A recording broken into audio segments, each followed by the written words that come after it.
This 1970 Plymouth GTX came to us partially disassembled, still wearing its original color, FJ5 Limelight, and sporting the numbers-matching 440 six-barrel engine and 4-speed manual transmission. This car is rare. After factoring in the drivetrain, only 350 were ever made. So the metal department will wait in anticipation for the day that this incredibly valuable gentleman's muscle car returns from the dipper and we find out just what remains. Oh, give me a home where the buffalo roam, where the deer and the antelope play. The worst parts of the Bible have come to fruition. I think Mark is crazy. And the skies are not cloudy all day.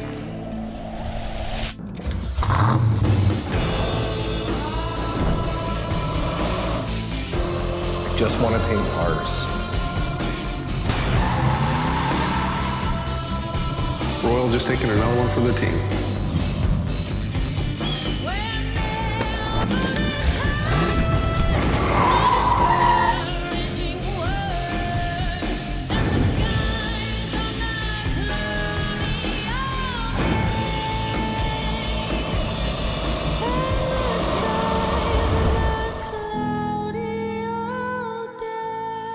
They're coming to get you, Barbara. This little jewel came to us, I believe, back in 2018. It was a nice car. I call it a jewel because it really was an exceptionally good, clean car, but it had been partially disassembled. Now, the DNA on it is it's a 70 GTX. It's 446 barrel, 4-speed. Does have the original engine, original transmission, original rear end in it, and it was also wearing its original FJ5, which is your Limelight. Sublime and Dodge, Plymouth calls it Limelight. They made 350 of these, very clean. So clean that when it got back from the metal dipper, it literally needed some small patches in the bottoms of the quarter, a little bit around the back window area, center section of the trunk floor. This was that clean of a vehicle. And that usually only equates to one thing, moving through the shop a whole lot quicker. Once it got finished in the metal shop, which again didn't take very long, Will kind of takes over from there. So his job is to get it dispatched out to the mud room so we can start smoothing this car out. So we got it out to Michael. He's our #1 guy. He's been here 4 or 5 years now, one of the first guys I hired. He does a great job and he got right on it. So what's unique about these 70B bodies is it starts with the fender. At the front of the car, they all have a contour, and then you go to the door, and right around where the door handle's in, they kind of sink in a little bit. And then you go to the quarter, and you have where they stamp those little scalloped areas on the quarters, and then it puts impressions all the way around them. So Michael's got to do his body work around that to make it match the door, which matches the fender. And then they have a little insert that goes inside that has to be fit too. So there's a lot of unique waves on these cars that most people probably don't notice, and that's unless you're actually doing the work. So we were on a fast track with this car, getting it blocked, ready to get it disassembled, start doing some of the jam work. However, that's when COVID hit. It affected everybody. I'm not crying or whining, but I'm merely informing. It set a lot of people back in production. It really, really hurt us. Our parts vendors, our paint supply, it affected every department here at the shop. I mean, so many moving pieces there that take a normal production of 12 to 15 cars a year and cuts it down to 0.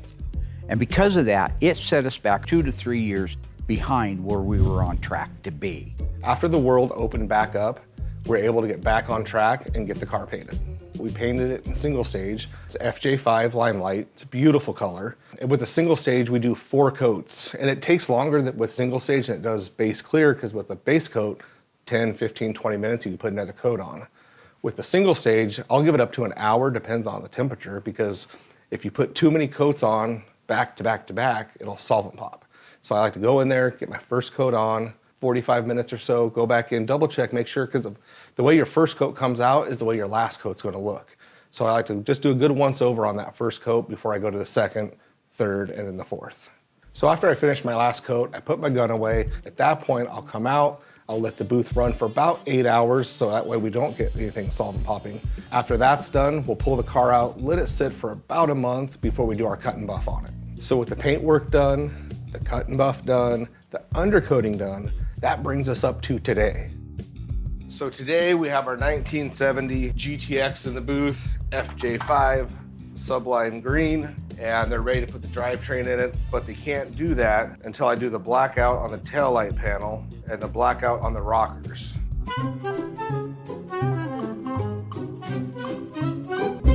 '70 GTXs, they all get the blackout on the taillight panel and the rockers. Sometimes I just forget and I don't remember which ones get what. So when the car's been done, and then Mark's like, hey, you haven't done the blackout yet? I'm like, oh, hey. So I'm kind of in a rush to get that done so he can get his part done. All right, we're ready.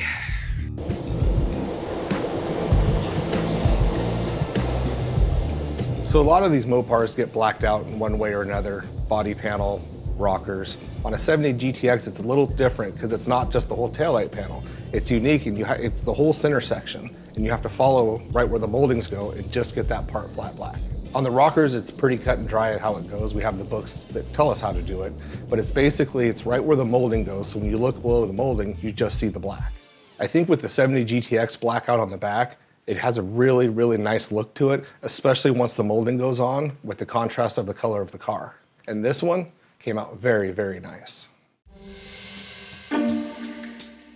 You know how you hate all my TV show ideas? Yeah. Got a movie idea for you. You said yourself that we need to do a feature film someday, so I just wanted to run this by you.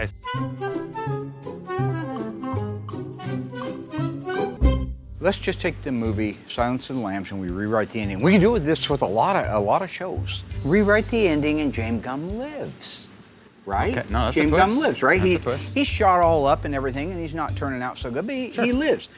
He's got a wife, he's got children, he's living in a cute little house up in New Hampshire somewhere. Just the perfect lifestyle. Okay. James really only wanted to be one thing besides, you know, a seamstress.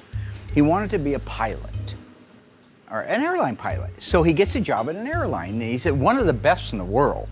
Everybody's talking about it. He's the greatest. He's so good.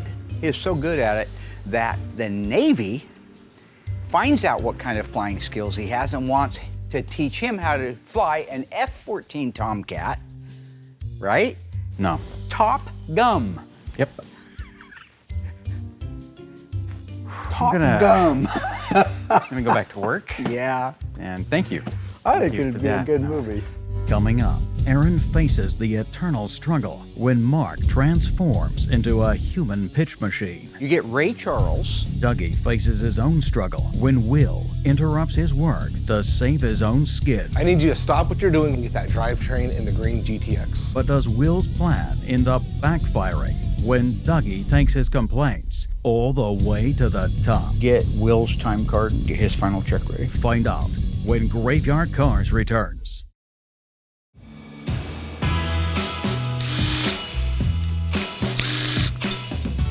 Okay guys, so what I gotta do today is remove these axles. Don't want to tear the gasket. I gotta lift the third member out. Doug, stop.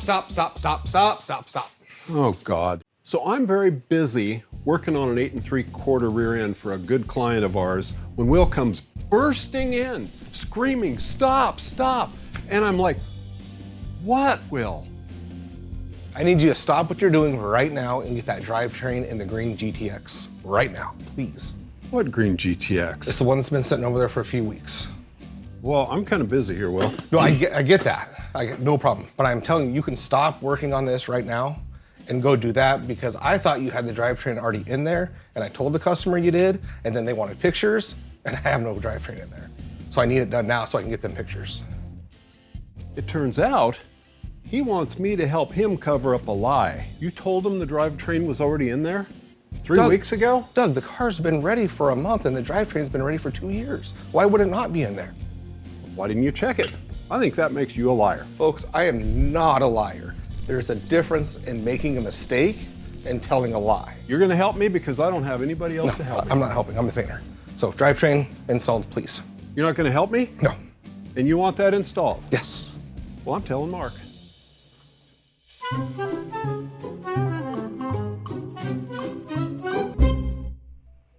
You lied to a customer? No. Just misinformed a customer.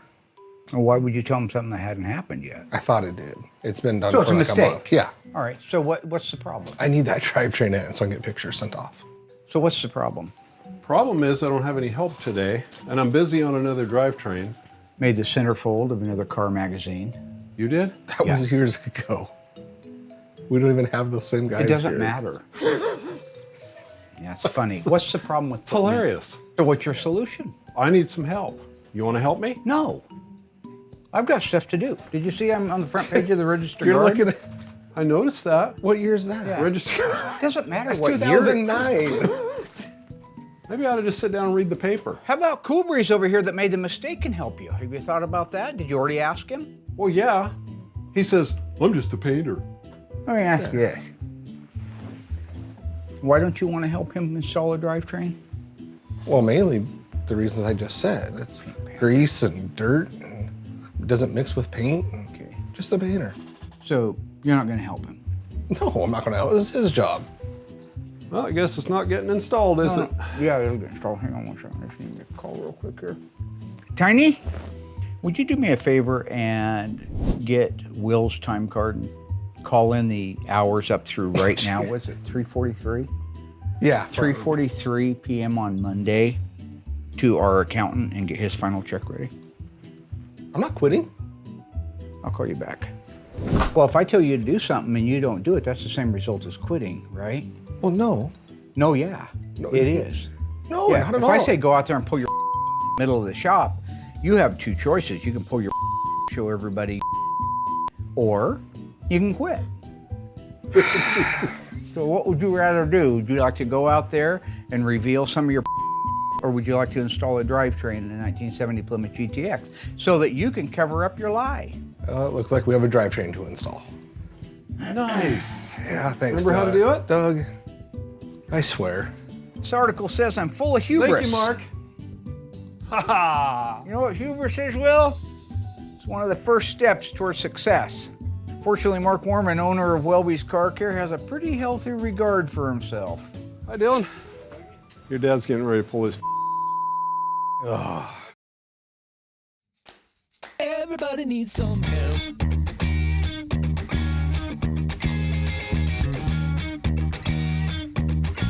Oh, everybody needs some After very careful consideration, I decided to volunteer to help Doug install the drivetrain in the 1970 GTX. 1, 2, 3. There you go, Doug, just like that. Just like that. Too bad you can't do this job by Whoa. yourself. Well, you know I can. I do not know that. You ran into Mark's office like a little Well, listen to this. Apparently, since my boss made Will an offer he can't refuse, he seems to be in a bad mood. I think it's great that he's helping me install the drivetrain, but in the end, I don't know if it's worth it. You need some help, Will? No, Doug, I don't. Okay, lower the car down then. I'm not doing this with you today. Whoa, whoa. Good one, Doug. Lower the car? Yes, lower the car. Lowering the car. All clear? Yep, we're clear. First of all, folks, I am not helping because I want to. After weighing out Mark's options, I figured it was in my best interest to. However, I would just like to point out I'm not happy about it. Seem a little gruff today. I've spent My friend? whole day with you. It was just a morning, Will. That's all it was. Just a real quick, simple little morning. Just go move a car, haul a car. Will is such a drama queen. It hasn't been the whole day. It's just been like the morning. We had to get the car, put it up on the lift, go get the drivetrain, get it into position, and it all would have been so much easier if Will had just helped in the first place. Need a hand? Yep. How about a pair of pliers? Nope. I'll bring a big pair of pliers, Will. Nope. Maybe just lower. Or Lower the car? Yeah. Is that what you want? Yeah. Maybe just Lower the car. hold on. Say when. Lower the car? Nope. Raise the car? Nope. Big pair of pliers? Nope. It's on. Nope, it's not. Nope, it is. Could you hand me a wrench so I can tighten my side down? Yes, thank you. Why can't we all just get along? I believe it was Helen Keller who said, alone we can do so little, together we can do so much. She was deaf, dumb, and blind. My guys are just dumb. You're impossible to work with. It's not true. My kids think I'm great to work with. What are you waiting for? You want to get this in today? Why don't you get the shocks going? Well, we have to raise the car. Are you ready? Raise the car. Raise the car. Raising the car. Raise the car. Raising the car.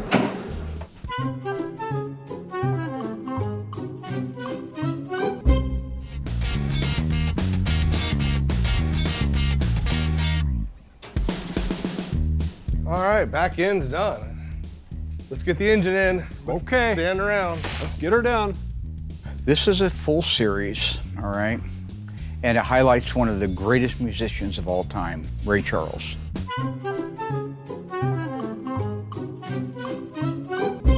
All right, you get Ray Charles. You have a camera team, follow him all over the country. Now, he's blind as a bat, right? Can't see anything. No, that's true. He's blind. Right, Yeah. okay. And he wears those great big sunglasses, right? Also true. So, and you get a lot of product integration with this idea, too.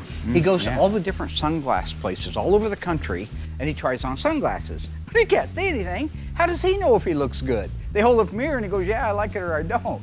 So that's funny, right? But it's also giving a great opportunity for people to see what kind of preferences a blind person might have about their glasses or whatever. 50 Shades of Ray. 50 Shades of Ray.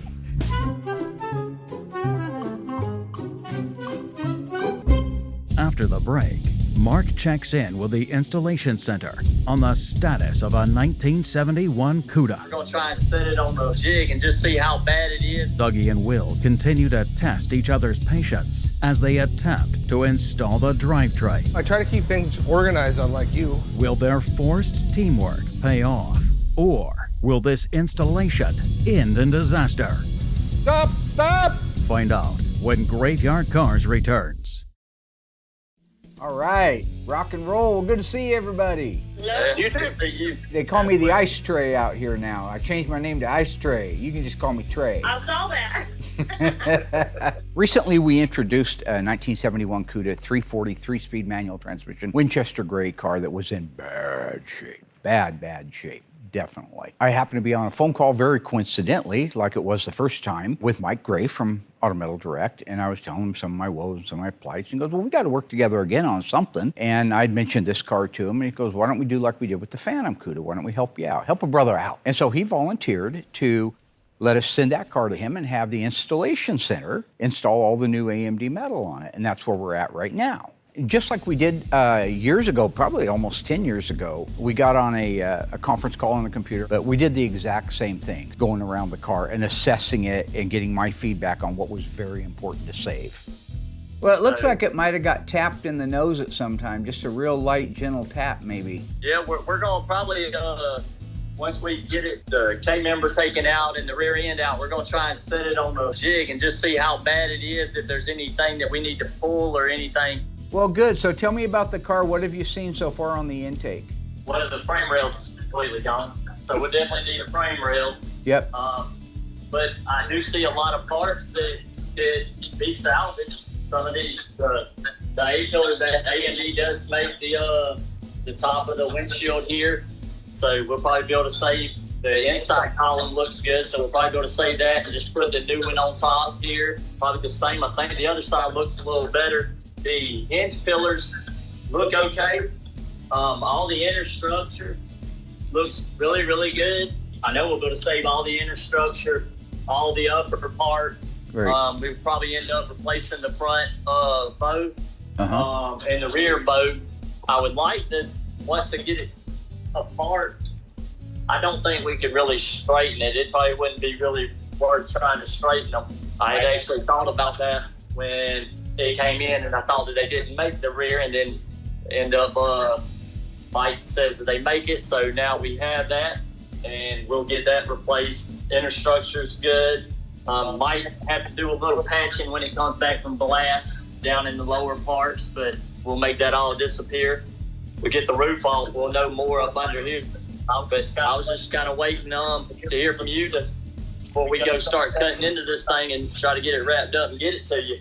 So after going around the car with the guys and getting their feedback in mind, just to summarize, at least going into this thing, we believe we're going to have both front rails, both front inner fenders, section of the core support. It does still have the original numbers core support in it, or the pieces for it. Upper cowl panel will need some pieces in it, but it's the original one. Some of the inner structure on the inside is still good, which is great, like those quarter pieces that I was talking about that hold the window regulator. But you're going to be doing quarters, floors, inner and outer wheelhouses, or at least outers in a section of the inners, rear body panel, deck filler, roof skin, things like that. Overall, exactly what I had kind of come to the conclusion of before I shipped it out there. I'll say it's fun to see Mike again. If you go back and look at the footage, neither one of us look any older, and it was about a decade ago, so I might be thinner now than I was. I've been kind of working out, hitting the heavy bag.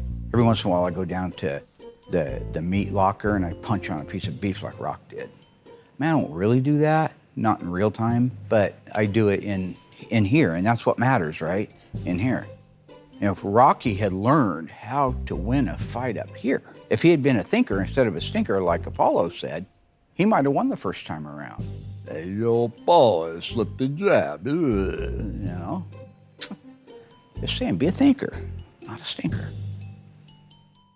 Well, I say on the Cuda there, you know, that's we got all the numbers for that car. It's the original engine and trans and original broadcast sheet for that car and fender tag. So that's gonna be a good one. And it's good colors. You know, the Winchester over black is beautiful, billboard car. So I give you my blessing to continue on and make it beautiful. I think the quarters that are on that car are original to the car. And here's your challenge I'm going to lay before you. You may have been involved in a certain 71 Cuda that we sent to you guys. I don't know for sure if you were involved in that or not, but it was a mess. That was a hot mess. It had been rolled and burned and buried and smacked, literally buried, part of my handiwork. And when that car came back from you guys, it was amazing.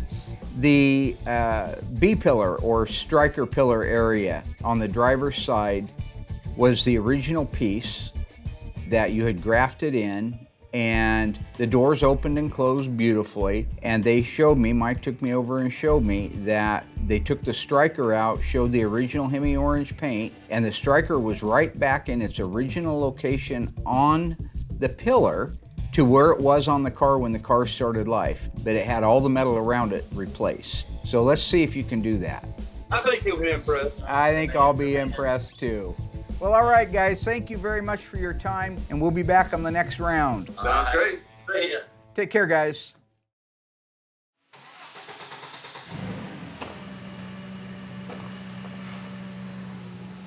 right, here we go, Doug.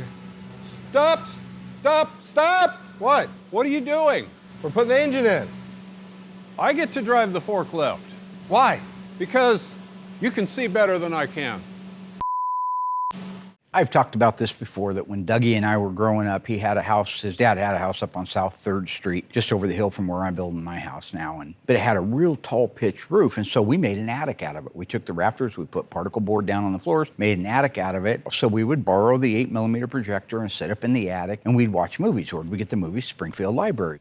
Two of our favorite old movies was Abbott and Costello. Love it. Abbott and Costello Meet Frankenstein. It's funny. We loved it. Laurel and Hardy, greatest straight man and crack-up guy on the planet today, right? And I just want you to know, I noticed as I was watching back through this, it isn't anything disparaging. You're looking at a modern-day Laurel and Hardy. You got the tall, thin guy, and you got the short, fat guy. And they're not the brightest bulbs on the string. It's not bad. I mean, they made a fortune. You just guide. Ready? Yeah, straight. Straight. How's that for straight? Great. Is that straight enough for you? How we looking, Will? Why don't you go up a little bit? Up? Yep, up.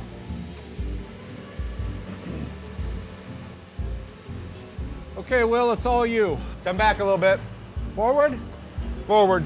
Okay. Right there. Go up a little bit. How am I doing? Fine. Fine? Side shifted to the right just a little. Am I right? You're right, Doug. How's that? Go up a little bit. Up a little bit? Side shift it this way to your left, just a hair. Okay. Okay, should we lower the car down now? Sure.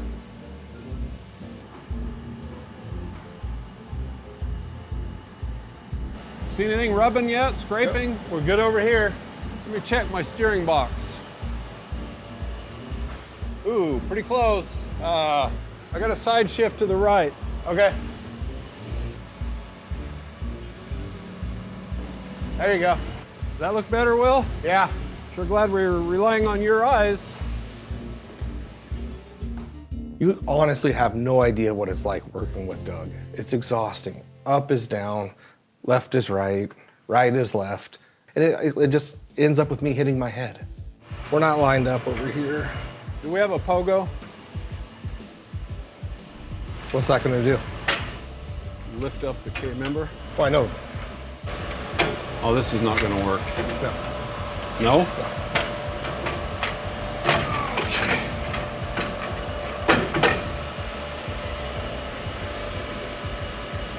Ready? Yeah. Is that helping? It's not moving. No. No. How are we looking? Can we lower the car now? Yeah. Nope.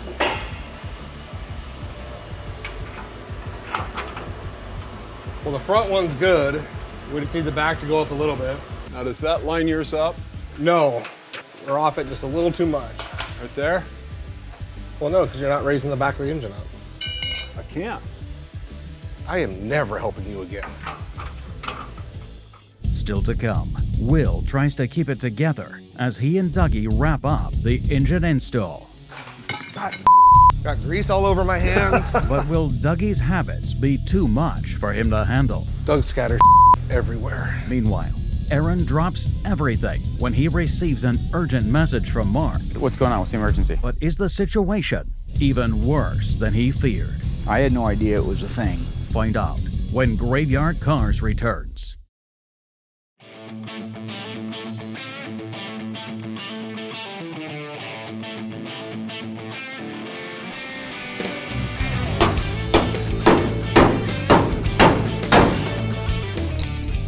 Will, my good friend, What? could you throw me some cross-member bolts? They're not in your pouch? No, I try to keep things organized unlike you. And we're off the lift too, by the way. Thank you. Thank you, Douglas. You're welcome, Will. Got grease all over my hands. Welcome to the club. No, I don't want to be part of your club, Doug. Why not, Will? Because he's a club of one. He's a one-man wolf pack. I do not know why Will is being so difficult to work with. Personally, I'm enjoying every minute of this. Could you get me a 9/16 socket? Oh, yeah. That's not one there? That's a half. Okay. Doug scattered everywhere. We're doing pretty good. We're getting along. Nope. No. We should have this in today, right, Will? We're done. We're done. God, you're like Pigpen. That is not true. Don't you ever just put stuff back? Yeah, I put it on the cart.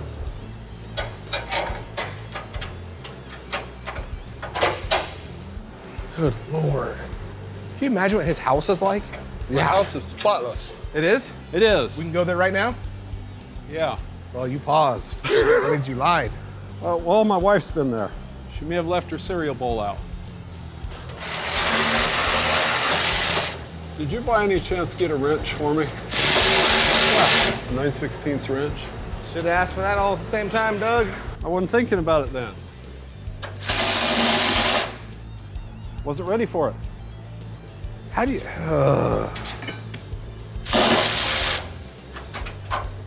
I'm gonna keep you in charge of the tools, Will. Nope, I'm just gonna stay in my area. Yeah, well, when are you gonna start practicing that?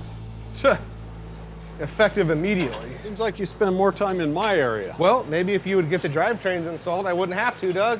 Well, I could probably get them installed a lot better if you didn't come in there and bother me all the time. So as the great peacekeeper, let me break this down for you the way I sees it. All right. Will has alleged that Dougie has had possession of a car that needed a drivetrain for 6 weeks, and that it only takes a few hours to put a drivetrain in, and so erroneously, he admits, he told the customer when asked, oh, heck yeah, your drivetrain's in, because it would be. But that's an assumption. Dougie did not have the car for 6 weeks. Oh, it was sitting over here for 6 weeks, no doubt about that, right? But there's a reason the drivetrain didn't go in. You remember the beginning of this episode where Will's blacking out the rear body panel and the rockers? And he says, Mark made it mandatory that this is done before a car gets over to the assembly shop. Well, it wasn't done, was it? It wasn't done if you just watched it. Unless it's Back to the Future, it wasn't done. So in the end, I'm gonna have to, if I can use this word, adjudicate in favor of Doug, because technically, that car was not ready for a drivetrain installation. So there you have it. Judge Chamberlain Hollis. Since we have the lower control arm down just about right, I want to drive the torsion bar in. Definitely. Pound away, Doug. Ready? Yeah.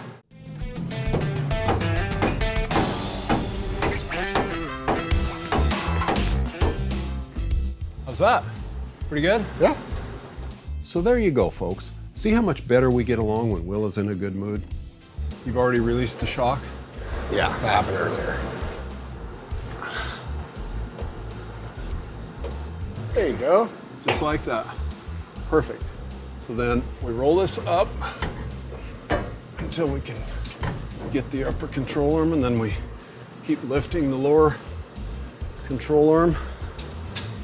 Watch your hand, Will. I'm fine, Doug. Watch your head. It'd be better if it was just one person, huh? You want me to leave? Can you get that started? No? Nope, you put a brake line there, Doug. Let me. We need to turn the wheel a little bit. Or just lift up a little bit on the upper control arm.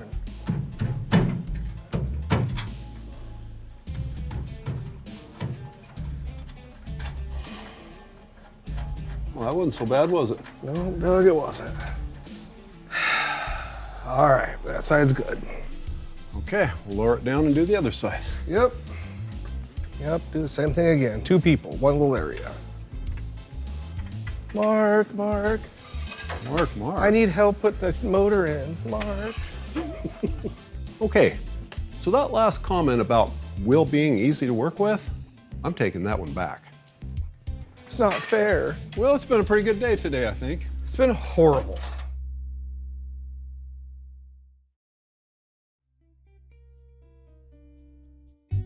All right, Doug. Okay, well, we did it. Did you actually need help? No. Did you see my hands today? They're all greasy. Yeah. All right, let's get the tires and wheels. Let's get it rolled out. Tires and wheels? You didn't tell me to get tires and wheels rounded up. I got all this stuff done. What have you been doing all day long? I've been with you. I've been working the whole day. Okay, so the tires and wheels aren't ready? I have to go look for them. Okay, well, I'm done with you. I'm gonna go wash High up five. and no, I don't high five, Doug. I'm gonna wash my hands. What? Is it a win for the day? No, I've been with this guy for 9 hours. We did it. Thanks, friend. And now see, I'm gonna look bad because I didn't say friend or high five him. It's not my fault, Mom.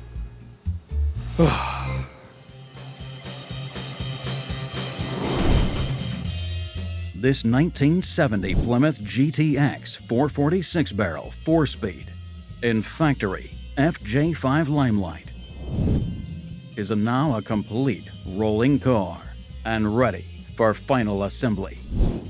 While you take in the stunning workmanship on this one of 350 made classic Mopar muscle car, you may be asking yourself, Where in the world is Mark Warman? Well, I'll tell you exactly where Mark is. He spent the entire day torturing me.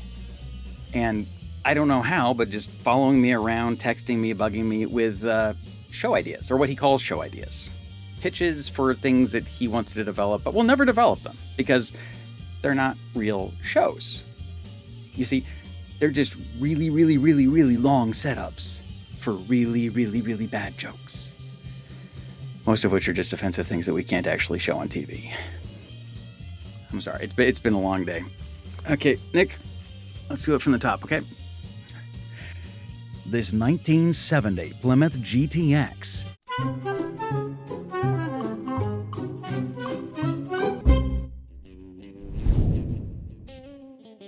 So what's going on? What's the emergency? Think I'm getting sick. Seriously? Yep. I looked it up last night. Doing roofing, by the way. Is this private? Do you want to kill the cameras? Nope. Nope. I think that I've come to a point where I should share things with my audience, good, bad, or indifferent, and I think they're adult enough to handle this. Mark has spent the entire day torturing me with bad show ideas, as I mentioned. So when he left at 3, I thought, I'm good, I'm done, no more. I was wrong. He texted me, out of the blue, 911 Mockingbird Lane.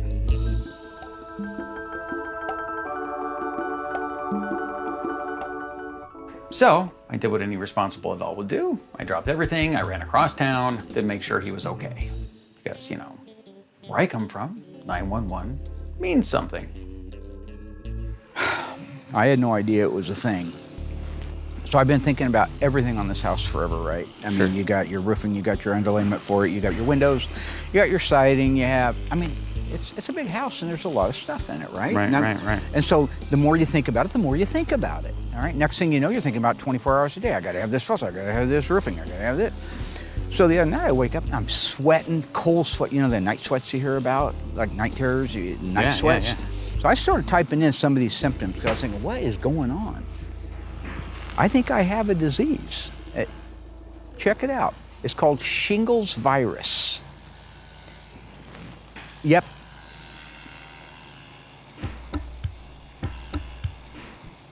So this is the big emergency. Yeah, so Mark has spent countless hours over the last few weeks researching all this minutia for his house, and lately it's been roofing materials. So he's latched on to words like he does because he likes to learn terminology, and that's terrible for Mark, terrible for us who work with Mark, and it's been shingles lately. Yeah, shingles, this is great. So I can tell you exactly how this whole thing has gone down because I've worked with Mark for like 15 years and I know how his mind works, I know what he goes through. So he's laying at home in bed. He's watching reruns of Columbo, and then some shingles vaccine commercial comes on. He's put 2 and 2 together. He's got this brilliant thing that he's got to try out on the world. And so that is why I'm standing here today. It's because the shingles. Yeah, no, I put the, 2 to 2. So this was. So when you text 911, you know that's like an emergency, right? Yeah. Yeah. Well, that's why I wanted to be up here. Well, I don't always remember my jokes. Sometimes I remember them, sometimes I don't. So anyway, clearly that was pretty good though, huh? Shingles virus, play on words. Yeah, I don't know about good. Okay, well, okay, I'm gonna get back. No. You don't like that one? I got another one for you. No, make it worth my time. Let me ask you this, Cool Breeze. What'd you have for breakfast this morning? Mister, I can't laugh at any of your jokes. Protein shake. Okay, you're gonna like this one. I got an idea for a reality show. Okay. Now, this is serious. You had a protein shake? I did. Of course you did. I had a crepe, a delicious, tasty strawberry crepe. It was amazing. Have you ever heard of it? Down on Main Street in Springfield? I haven't been there, no. I went in, I ordered myself a crepe. Guy comes up to the counter, looks like a caveman.